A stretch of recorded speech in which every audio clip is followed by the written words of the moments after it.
So the next lightning talk is on energy and energy grids. Please welcome our speaker.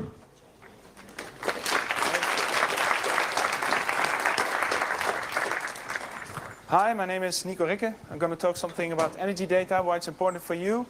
My background is electrical engineering. I studied that, and for the last 4.5 years I've been building on an energy data transmission platform, which is mostly decentralized. It's called Hello Data. It's in the Netherlands. And I think you can all use energy data some way, one way or another. Because it's important, firstly, because it's a large part of every consumer's bills. So there's a lot of optimization you can do. And secondly, because it's very influential in terms of, it says something about your behavior. This is a daily pattern of a consumer's usage. You say they're sleeping, just a refrigerator using some energy. Then they wake up, they use energy. Then during the lunch, maybe they heat up something in the microwave. Then they come back, they watch television. Here they do the washing. Here, afterwards, when you go to bed, they do the dishes. So there's a lot of things you can do with energy data in potential, as long as you know how to use it, and that's why I'm giving this talk.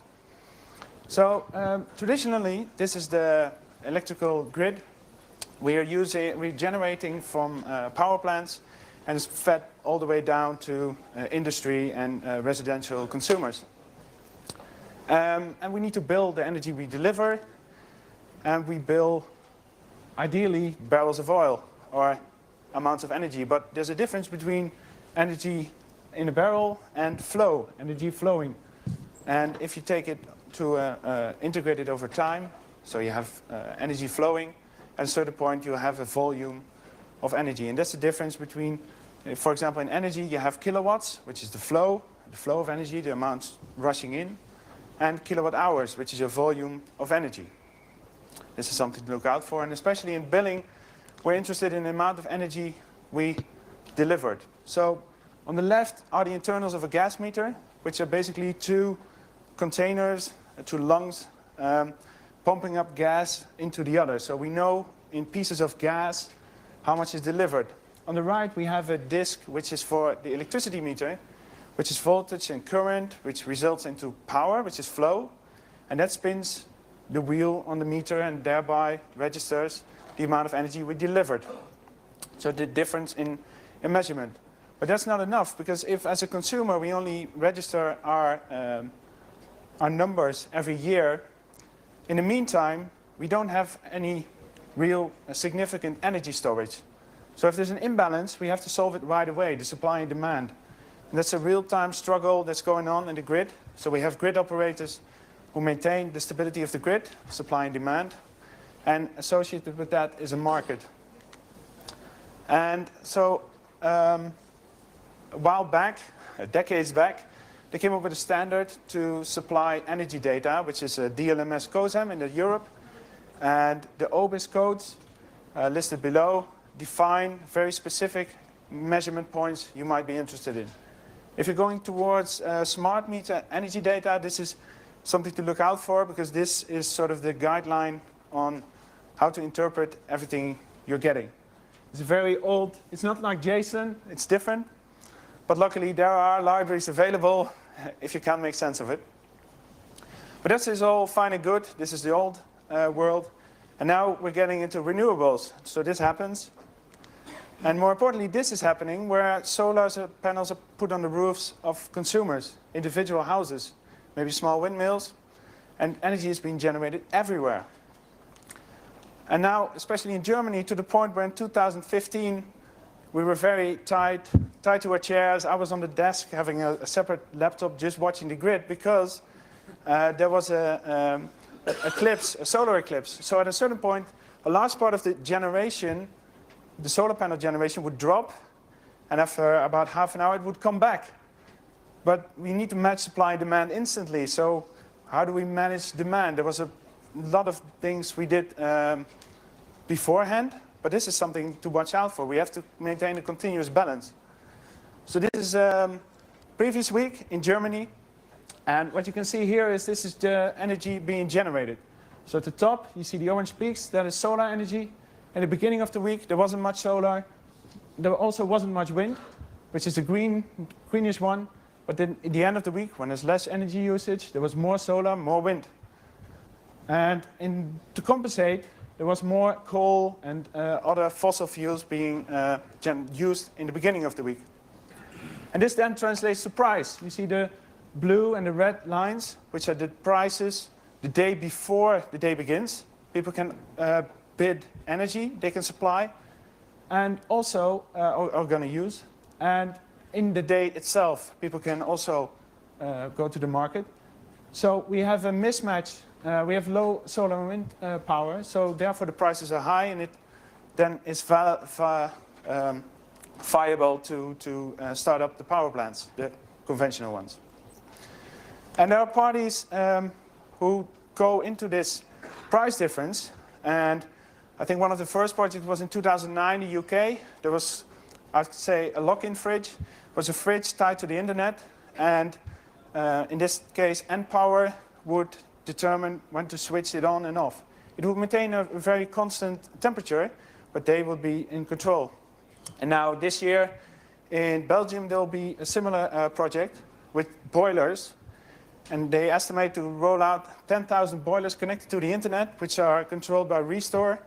And they then have effectively 25 megawatt to control to the grid and to go to the market with. But what does that mean for me as a consumer? Well, if I want to participate in the market, I need a flexible pricing and therefore frequent billing because the prices fluctuate. Therefore, I need a frequent readout, and thus, in the IT world of today, we need a digital remote readout, which is the smart meter that's coming along. And in Europe, most of the countries are doing that. This is a report from 2014 to say how far we are and what the different countries are doing. For example, in Germany, they're pretty limited in the rollout. In other countries, they're much further. And this is the timeline by which they're doing it. So most of the countries in Europe are already pushing out smart meters now. One of the first was Sweden. And the experience there is that they introduced monthly billing instead of yearly. And now even they offer hourly billing. So it's a much more frequent market people can participate in. Of course, there are privacy concerns. This is a poster from a campaign in the Netherlands about the smart meter spying on people. And this is a real concern because what do you know what they are reading? Because it's a wireless uplink, right? Maybe there are policies in place, but still. So luckily in the Netherlands, also a bit in Belgium and Luxembourg, we have a P1 port, which is a serial port by which the readings are spit out as well, in addition.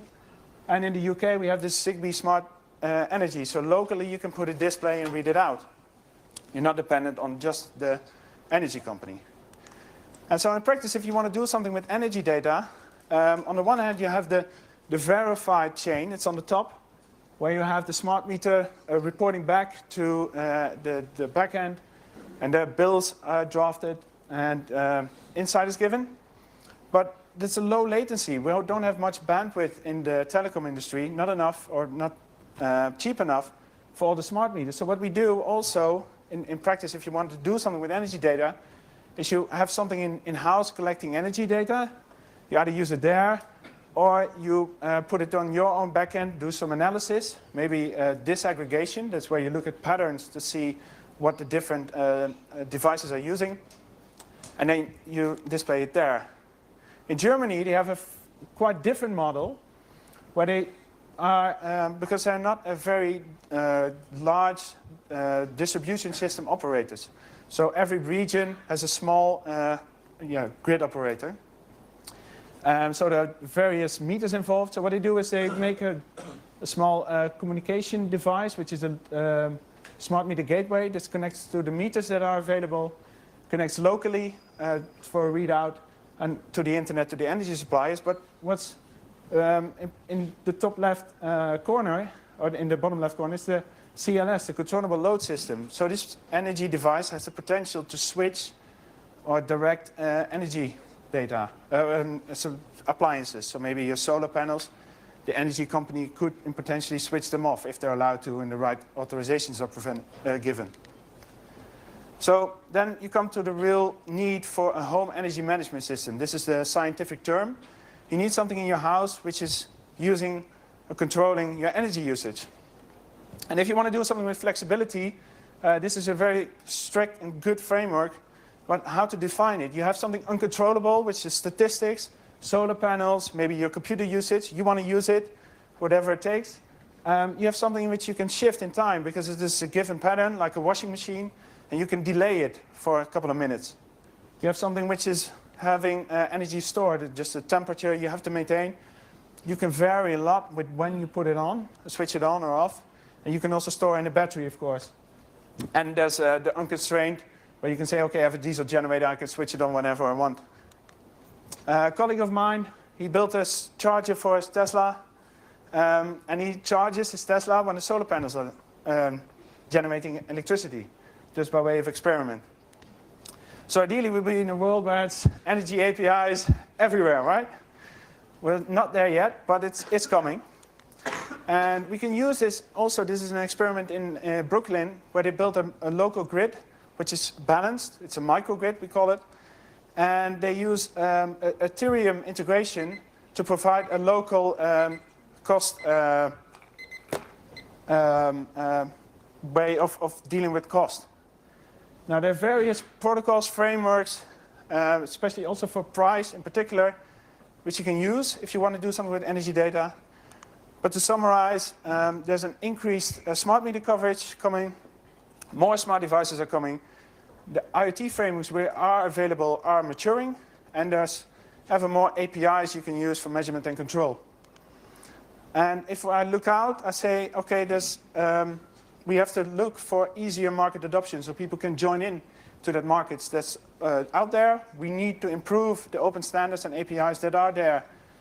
Because some of them are lacking in certain places.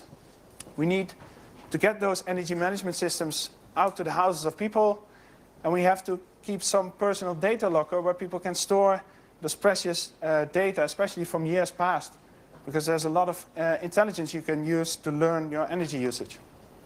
So thank you for your attention. Maybe there are questions.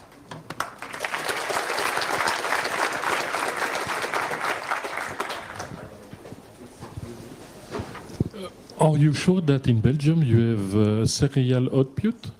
And some of them do. I think it's GWF, which is providing smart meters with P1 ports. Yes. Not all energy companies.